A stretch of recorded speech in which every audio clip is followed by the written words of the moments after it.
नमस्कार, स्वागत है आप सभी का। आप देख रहे हैं मनी मंत्र। मैं हूं अजय मिश्र।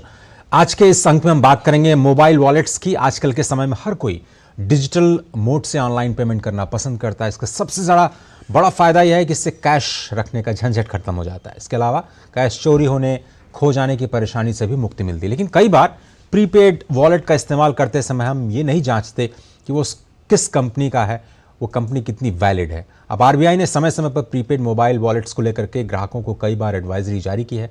देश में जितने भी प्रीपेड वॉलेट्स हैं, पेटीएम, अमेजन पे, गूगल पे, फ़ोन पे, भारत पे, ये सभी केंद्रीय बैंक से भुगतान और समाधान प्रणाली कानून 2007 के तहत भारत में ऑपरेट करने का परमिशन लेते हैं।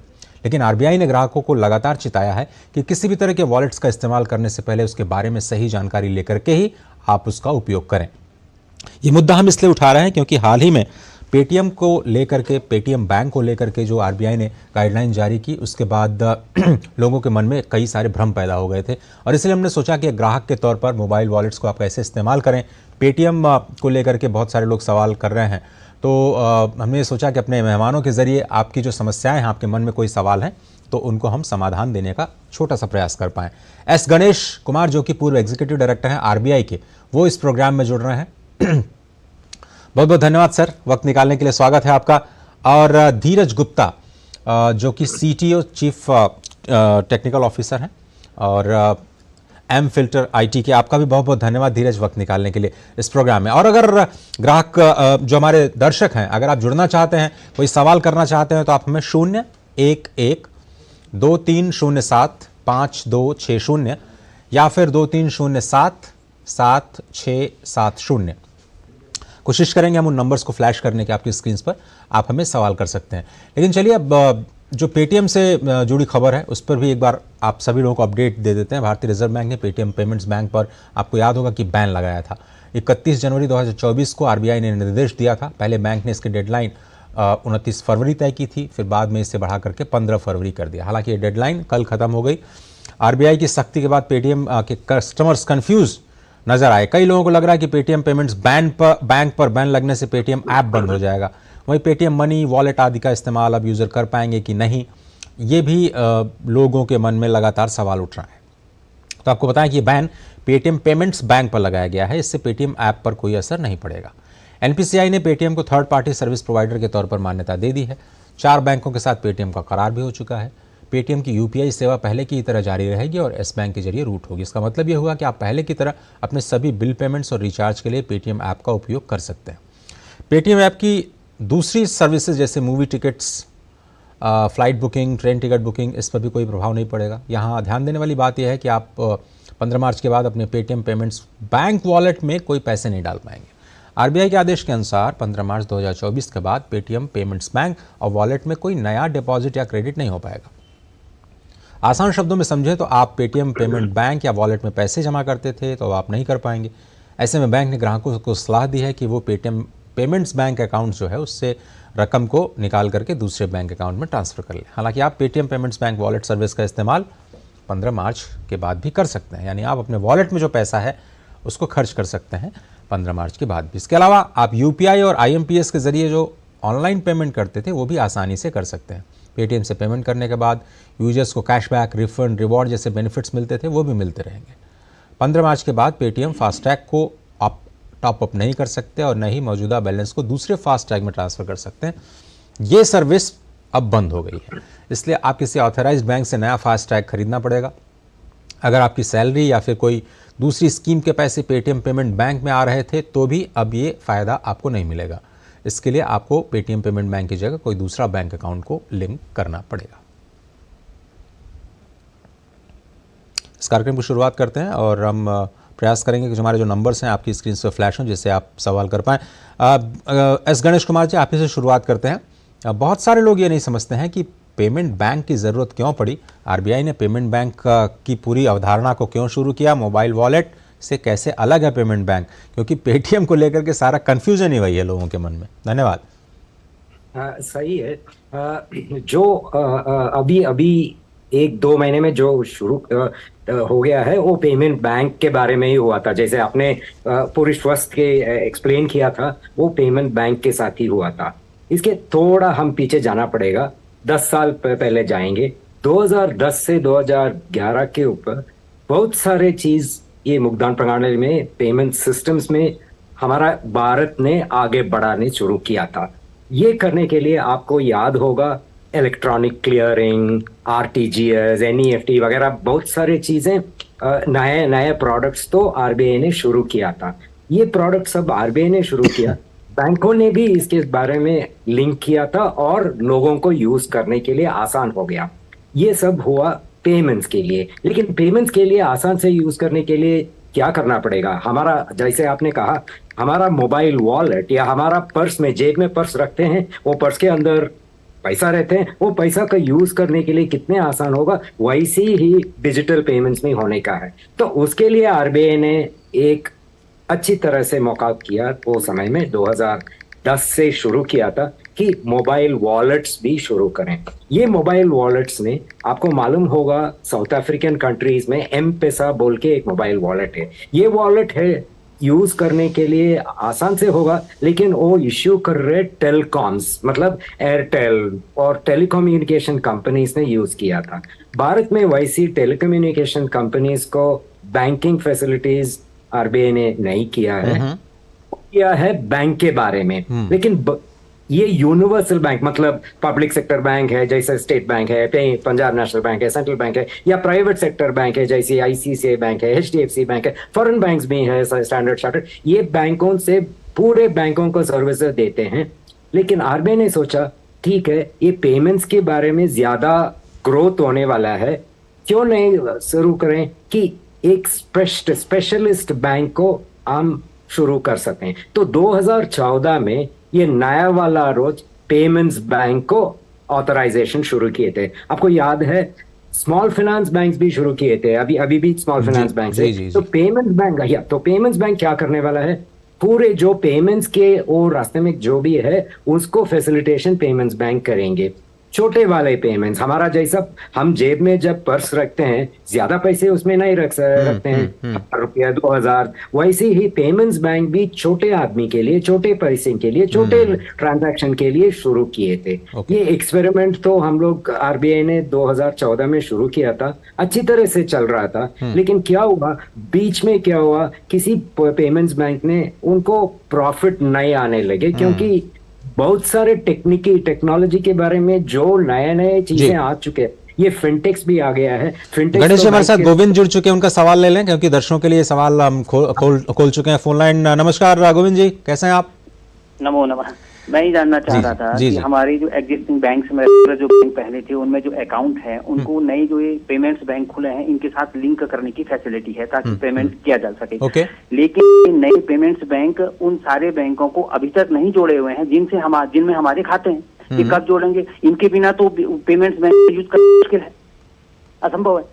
तो इसके लिए आरबीआई कोई डेट तय क्यों नहीं करता है कि जो भी हमारे गवर्नमेंट के बैंक हैं या प्राइवेट बैंक हैं इनको पेमेंट्स बैंक जल्दी जल्दी लिंक करें ताकि कस्टमर को अपने अकाउंट को लिंक करने में आसानी हो। चलिए ठीक है। गणेश जी, ऐसा क्यों नहीं हो रहा है कि सारे बैंकों को लिंक करने की सुविधा वॉलेट दे? जी सारे बैंक तो वॉलेट दे सकते हैं, लेकिन जो बैंक का जैसा वॉलेट देना पड़ेगा वो बैंक का, इनका जैसा उनका मर्जी है वो देते हैं। पूरे बैंक्स के साथ वॉलेट है अभी, लेकिन वो वॉलेट के नाम से नहीं बोलते, वो बोलते हैं मोबाइल बैंकिंग। मतलब जो अकाउंट में पैसा है वो पैसा पूरे वॉलेट के साथ कर सकते हैं। नहीं, शायद इनका सवाल ये था कि कोई पेमेंट बैंक सिस्टम है, वॉलेट है, उसके साथ आप किसी पर्टिकुलर बैंक को नहीं लिंक कर सकते क्योंकि सारे बैंक ऑन बोर्ड नहीं होंगे उसके साथ में, ऐसा भी हो सकता है। ऐसा नहीं है। अगर मान लीजिए मेरे पास एक वॉलेट है तो कोई बैंक के साथ उसको लिंक कर सकते हैं, कुछ प्रॉब्लम नहीं है। लेकिन पूरे बैंक्स तो एक वॉलेट में लिंक नहीं कर सकते हैं। मान लीजिए मेरे पास एक पर्स है, उसके मैं डाल सकता हूँ, ये मेरी बीवी डाल सकते हैं, मेरा लड़का डाल सकते हैं, किसी जो भी लोग है वो आके मेरे पर्स में पैसा नहीं जमा कर सकते हैं ना। वैसे ही बैंक को भी जो कस्टमर का इच्छा है, जो बैंक के साथ उनको लिंक करना चाहते हैं वो कर सकते हैं। चलिए मैं एक छोटा सा ब्रेक लेता हूं, ब्रेक के बाद धीरज जी आपसे समझेंगे कि बहुत सारे पेमेंट बैंक वॉलेट्स हैं, क्या जरूरी है 3-4 वॉलेट हम अपने पास रखें या एक वॉलेट से काम चल जाएगा यूपीआई के लिए? मैं आऊंगा छोटा सा ब्रेक के बाद। आप देख रहे हैं मनी मंत्र और आज हम चर्चा कर रहे हैं मोबाइल वॉलेट्स की और कैसे आप सावधान रख सकते हैं। धीरज हमारे साथ जुड़े हुए बताएंगे कि कैसे आपको सेफ रखना है अपने इस पूरे वॉलेट सिस्टम को। साल बरस और सदी नहीं, एक युग गुजर जाएगा, उम्र न पूछो वंडर की, जब फर्क नजर आएगा। वंडर सीमेंट, फर्क नजर आएगा। मार्केट में तो बहुत सारे टैक्स सेविंग इन्वेस्टमेंट्स हैं, लेकिन मेरी नजर में एनपीएस से बढ़िया और कुछ नहीं। प्रेजेंटली जो मेरा बैंक अकाउंट है उसी की नेट बैंकिंग ऐप के थ्रू मैंने अपना एनपीएस ओपन किया। अब एनपीएस की ऐप के थ्रू मेरी इन्वेस्टमेंट कितनी है, कितने रिटर्न्स मिल रहे हैं, बहुत इजीली ट्रैक हो जाता है। अब तो इसमें सिस्टमैटिक लमसम विड्रॉल का ऑप्शन भी आ गया है, व्हिच इज ग्रेट। अपने बेहतर कल को सुनिश्चित करने के लिए एनपीएस जरूरी है। जैसे कि आप देख सकते हो कि भारी मात्रा में भीड़ इकट्ठा हुई है यहाँ। वो आपकी आंखों को हर जगह अपनी बेटी नजर आती है। पता नहीं हमारे बच्चे कहाँ होंगे। कैसे भी हो वापस लाएगा वो, भरोसा रख।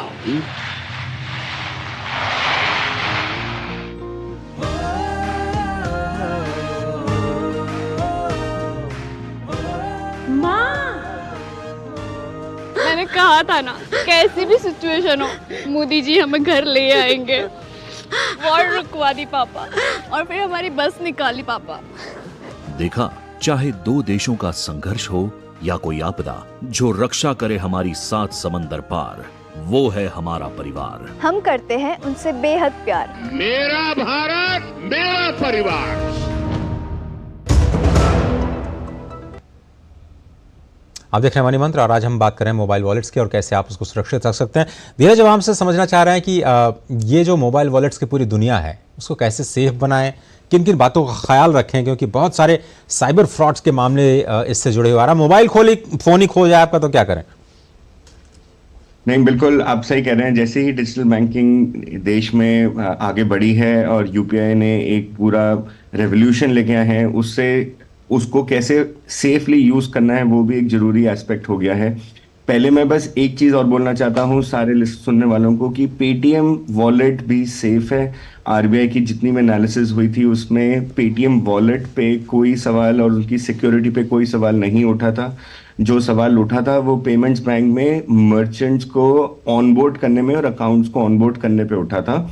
आप पेटीएम को सेफली यूज कर सकते हैं और उनकी सिक्योरिटी पे कोई सवाल नहीं था। पर आगे बढ़ते हुए मैं ये रेकमेंड करूंगा कि आप जो है वो लिमिटेड वॉलेट्स रखें अपने पास। अगर आपके पास बहुत सारी एप्स हैं जो वॉलेट सप्लाई करती हैं, प्रोवाइड करती हैं, फोन पे है, जीपे है, पेटीएम है, एक या मे बी 2 से ज्यादा रखने की जरूरत नहीं होनी चाहिए। हाँ। क्योंकि क्यूआर कोड जो है वो क्रॉस यूज कर सकते हैं। अगर जो आप किसी को पेमेंट दे रहे हैं उसके पास अगर पेटीएम का क्यूआर कोड है तो आप गूगल पे से भी उस पे पेमेंट कर सकते हैं बिना किसी दिक्कत के। और ये भी आरबीआई ने एक कदम उठाया था जिसकी वजह से आप कोई भी वॉलेट इस्तेमाल कर सकते हैं, आपको लॉक करने की जरूरत नहीं है। और तो एक या ज्यादा से ज्यादा 2 वॉलेट अपने रखिए, उससे ज्यादा रखने में आपको फायदा नहीं है और शायद रिस्क बढ़ता है। दूसरी बात, जैसे हम नॉर्मल पैसे से डील करते हैं वैसे ही डिजिटल पैसे के लिए किसको आप पेमेंट कर रहे हैं उस पे आपको बहुत कड़ी नजर रखनी चाहिए। और आप पेमेंट कर रहे हैं या पेमेंट रिसीव कर रहे हैं डिजिटली, उसका आपको ध्यान रखना चाहिए। बहुत सारे जो स्कैम होते हैं उसमें पेमेंट वो बोलते हैं कि आप पेमेंट हम आपको भेज रहे हैं, पर एक्चुअली वो आपसे पेमेंट ले रहे हैं। और सेंड कर रहे हैं या रिसीव कर रहे हैं का डिफरेंस आपको ध्यान रखना पड़ेगा। जैसे आपको याद रखना पड़ेगा कि आपको पेमेंट रिसीव करने के लिए कोई ओटीपी की जरूरत नहीं होनी चाहिए और आपको जो है वो केवल पेमेंट देने के लिए चाहिए होती है, वरना नहीं चाहिए होती है। आपको एक और मैं सबको सलाह दे दूं, आपको पेमेंट रिसीव करने के लिए ओटीपी वगैरह नहीं डालना होता है। और जो भी क्यूआर कोड स्कैन करने की रिक्वायरमेंट होती है वो आप जो है वो केयरफुली करें। किसको पेमेंट कर रहे हैं उसको ध्यान करके करें तो आप सेफ रहेंगे। एंड ये देखिए, डिजिटल में पेमेंट करने के अपने सेफगार्ड हैं। जैसे आप ऑफलाइन वर्ल्ड में होते थे तो आप अपनी जेब को कैसे बचाते थे जेब कतरों से, उसके अपने चेक्स होते थे, वैसे ही यहाँ पे वो चेक्स हैं। अगर कोई आपको बोलता है कि आप कोई ऐप इंस्टॉल करें, आप बहुत केयरफुल रहिए, क्योंकि जो ऐप्स इंस्टॉल करने के लिए बोलते हैं उसके अंदर मैलवेयर होता है जो आपके फोन के ओटीपी पढ़ के ऑटोमेटिकली ट्रांसफर कर देते हैं और आपके बिहाफ पे ट्रांजैक्शन कंप्लीट कर देते हैं। पर धीरज, अब नॉर्मली जब आप ऐप स्टोर पे जाते हैं तो आप कैसे पता लगाएंगे कि कौन सा जेन्युइन ऐप है जो आपको इंस्टॉल करना चाहिए, कौन सा फेक हो सकता है, कौन से आपके डेटा सिक्योरिटी के साथ खिलवाड़ कर सकते हैं? तो उसका कुछ चेक्स एंड बैलेंस है क्या? देखिए, जनरली एक जो सबसे जरूरी बात है कि आप जब भी ऐप इंस्टॉल करें तो जो ऑफिशियल स्टोर है, जैसे गूगल प्ले स्टोर है या एप्पल का ऐप स्टोर है, उसी से करिए। किसी वेबसाइट से, कोई और वेबसाइट से, कोई और प्ले स्टोर से मत करिए। ये सबसे पहले बहुत जरूरी है। इससे आप 95% प्रॉब्लम से दूर रहेंगे। एडिशनली अगर आपको जब आप ऐप इंस्टॉल कर रहे हैं, स्पेशली फाइनेंस से रिलेटेड या किसी में भी जिसमें डेस्कटॉप शेयर करने का ऑप्शन है या रिमोट कंट्रोल लेने का ऑप्शन है, उस ऐप से में केयरफुल रहिए कि आप क्यों इंस्टॉल कर रहे हैं, कहां से इंस्टॉल कर रहे हैं। और अगर आपको डाउट है तो बैंक की वेबसाइट से जाके ऑफिशियल लिंक से ही इंस्टॉल करें। अगर किसी ऐप में डेस्कटॉप शेयर करने का या रिमोट एक्सेस का कुछ भी ऑप्शन आता है तो उस ऐप को मत इंस्टॉल करें अनलेस आपका कोई बहुत स्पेसिफिक रीजन है। आपको लोग झांसे में डालेंगे कि आप इस इंस्टॉल करके हम आपको कर पाएंगे। कोई भी बैंक ऐसा नहीं बोलता है और ये करने से आप खाली फ्रॉडस्टर से बात कर रहे हैं और फ्रॉडस्टर आपका एक्सेस लेके आपके फोन से रिमोटली आपकी ओटीपी देख के आपके बिहाफ पे ट्रांजैक्शन कंप्लीट करेंगे। धीरज, एक छोटा सा सवाल और इससे जुड़ा हुआ कि अगर ऐसा भी होता है कि कोई अगर आप लिंक को क्लिक करते हैं उससे लोगों के पैसे कट रहे हैं, वो कैसे होता है और वो उससे कैसे बचेंगे? क्योंकि बहुत नॉर्मल या बड़ी आसान सी चीज होती है किसी भी लिंक को क्लिक करना और उसके बाद आपके पैसे साफ हो जाते हैं। इससे याद आ रहा है कि आप कोई रेस्टोरेंट में कोई आप थाली के लिए ऑर्डर करते हैं और आपके पैसे कटने शुरू हो गए थे, बीच में ऐसे बहुत सारे फ्रॉड्स आए थे, ध्यान आ रहा था। एक्चुअली टेक्निकली ऐसा पॉसिबल नहीं है। आप लिंक पे खाली क्लिक करें और पेमेंट हो जाए, नहीं पॉसिबल। आरबीआई ने, एनपीसीआई ने बहुत चेक्स लगाए हैं जिसमें 2 फैक्टर ऑथेंटिकेशन इंक्लूडेड है। जी। आपके ओटीपी और पिन के बिना पैसे ट्रांसफर यूपीआई से नहीं हो सकते। दिक्कत ये होती है कि आप वो लिंक पे जब क्लिक करते हैं तो कोई आप ऐप इंस्टॉल कर लेते हैं जिससे रिमोट एक्सेस आ जाता है और उसके थ्रू आपके जो है वो पैसे कटने शुरू होते हैं। या अगर आपने जो है वो किसी फिशिंग अटैक में आपने किसी झांसे में आके किसी को ओटीपी दे दिया तो तब आपके पैसे कटने शुरू होते हैं। एक चीज मैं और सबको सावधान करूंगा, इसको सिम स्वैपिंग फ्रॉड बोलते हैं। होता क्या है कि आपका नंबर आपकी आइडेंटिटी बन गई है आजकल, ओटीपी आपके नंबर पे आता है। फ्रॉडस्टर्स क्या करते हैं कि वो आपके ऑपरेटर के पास जाएंगे, एयरटेल वोडाफोन के पास जाएंगे, उनसे बोलेंगे कि मैं जैसे धीरज गुप्ता हूं, ये मेरा पैन वगैरह है और मेरा खराब हो गया, और आपसे उनसे एक डुप्लीकेट सिम इशू करा लेंगे। वो डुप्लीकेट सिम इशू जब वो कर लेते हैं तो आपका सिम बंद हो जाएगा। आपको शायद अब नेटवर्क में नहीं है, फोन खराब हो गया है, और उनका सिम चालू हो जाएगा। तो जो ओटीपी है वो उनके पास जाएंगे, के पास जाएंगे।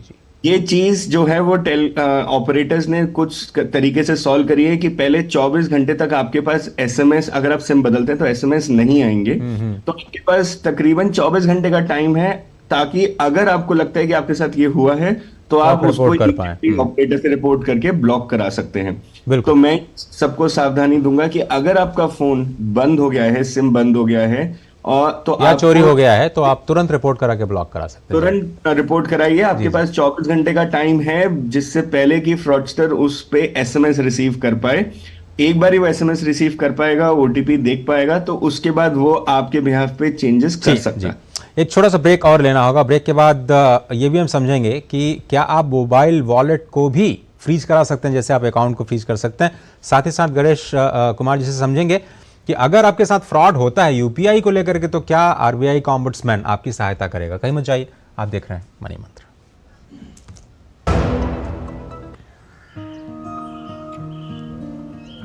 हमारी छत टपकती थी तो उनकी आंखें टपकती थी।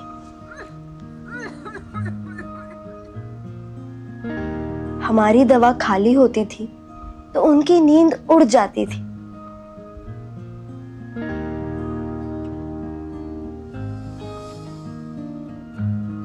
हमारी थाली खाली रह जाती थी तो उनका दिल भर आता था। ऐसा है मेरा परिवार, पक्की छत, सस्ती दवा और मुफ्त राशन, सब चिंताएं बांटती। इसीलिए हर माँ को लगता है हर बार आज देश की करोड़ों माताएं बहनें, यही मोदी का परिवार है। मेरा भारत मेरा परिवार।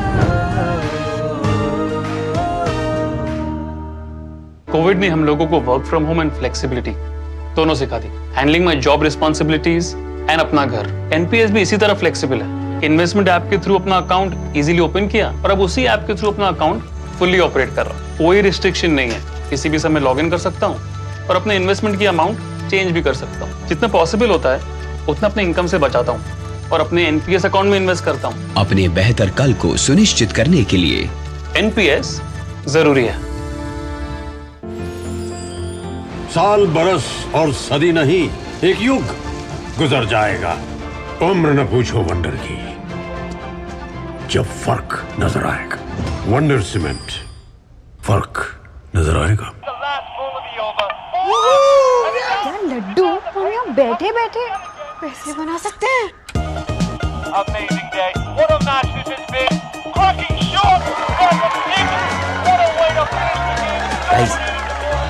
मैं तुम्हारे बिजनेस आइडिया का बड़ा फैन। अब बिजनेस चाहे जो भी, एसबीआई का करंट अकाउंट तो चाहिए ना। एसबीआई करंट अकाउंट से सिंप्लीफाइड बिजनेस ट्रांजैक्शन और ग्रेट कस्टमर सर्विस। एसबीआई, देश का फैन। आप देख रहे हैं मनी मंत्र और आज हम चर्चा कर रहे हैं मोबाइल वॉलेट्स की, कैसे आप सावधानियां रख सकते हैं। और गणेश जी हमारे साथ बने हुए हैं जो कि पूर्व एग्जीक्यूटिव डायरेक्टर रह चुके हैं आरबीआई के। सर, फिर से वही बात आती है कि अगर कोई यूपीआई फ्रॉड होता है, मोबाइल वॉलेट के साथ फ्रॉड होता है, तो आरबीआई आपके साथ कैसे खड़ा है? क्या ऑम्बड्समैन या फिर कोई और सिस्टम सहायता करेगा? जरूर सहायता करेगा। जैसे गुप्तानी जी ने कहा, पहले हम सिक्योर रहना चाहिए।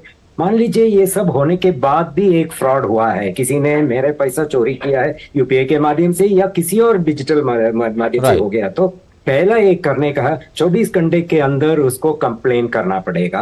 आपको बैंक को या मोबाइल वॉलेट इश्यूअर को, जो जिनके पास आपको रिलेशनशिप, कंप्लेन कर दीजिए। वो कंप्लेन करने के लिए ईमेल से कर सकते हैं, कॉल सेंटर से कर सकते हैं या ऑनलाइन कर सकते हैं। 24 घंटे के अंदर करेंगे तो वो पैसा तो सेफ है, उसके बाद करेंगे तो भी मौका है। तो पहले ये करने का। अगर आपके पास एक पुलिस थाने है तो उधर जाके वहां भी कंप्लेन कर सकते हैं, वहां भी एफआईआर लगा सकते हैं।